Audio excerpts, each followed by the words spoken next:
रामायण और महाभारत काल में धनुष पर प्रत्यंचा चढ़ाने के साथ कई बड़े राक्षसों को मार गिराने से लेकर आकाश में अकल्पनीय दृश्य निर्मित कर देने वाले धनुषधारियों की चर्चा आज भी होती है।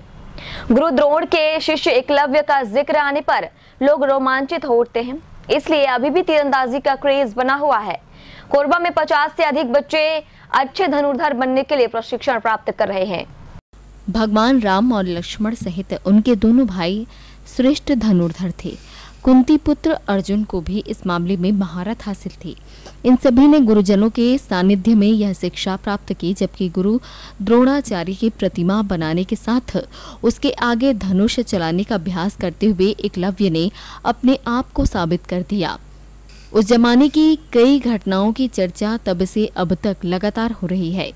ओलंपिक खेलों में विभिन्न खेलों के साथ आर्चरी यानी धनुर्विद्या को शामिल किया गया है। लगातार इस खेल में बच्चे सामने आ रहे हैं और बेहतर प्रदर्शन करने के साथ दुनिया का ध्यान अपनी तरफ आकर्षित कर रहे हैं। छत्तीसगढ़ सरकार के द्वारा खेल नीति में परिवर्तन करने के साथ सभी खेलों को आगे बढ़ाने का काम किया जा रहा है। खिलाड़ियों को संसाधन देने के साथ प्रशिक्षण देने की व्यवस्था भी की गई है। फिलहाल कोरबा जिले में बिना किसी सरकारी सहायता के 50 बच्चों को धनुर्विद्या का प्रशिक्षण देने का काम भानु सिंह कर रहे हैं। एसएसएल वॉलीबॉल ग्राउंड के पास यह बच्चे प्रतिदिन पहुंचते हैं और लक्ष्य को भेदने में दिलचस्पी लेते हैं।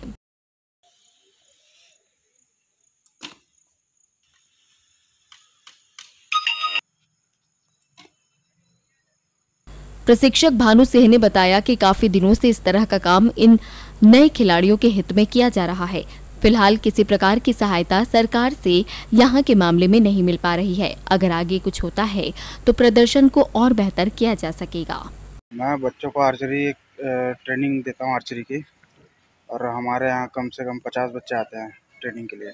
हमारे यहाँ जितने भी बच्चे आते हैं उनसे हम निःशुल्क शिक्षा देते हैं हम यहाँ पास, और हमारे पास जितनी भी सुविधा हमसे हो पाती है हम बच्चों को देते हैं। और रही बात अगर सरकार से कुछ मिल जाती है सपोर्ट, अगर सरकार हमारी सपोर्ट करती है तो हम और बेहतर कर सकते हैं कोरबा आर्चर को।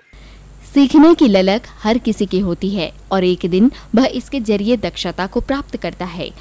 करत करत अभ्यास ते जड़मति होत सुजान जैसी पंक्ति शायद इसी बात को ध्यान में रखते हुए लिखी गई है। उम्मीद की जानी चाहिए कि जिन बच्चों को कोरबा में प्रशिक्षण दिया जा रहा है वे आगे चलकर अपनी प्रतिभा से कोरबा का नाम रोशन करेंगे। ग्रैंड एशियन न्यूज के लिए पवन तिवारी के साथ तरुण मिश्रा की रिपोर्ट।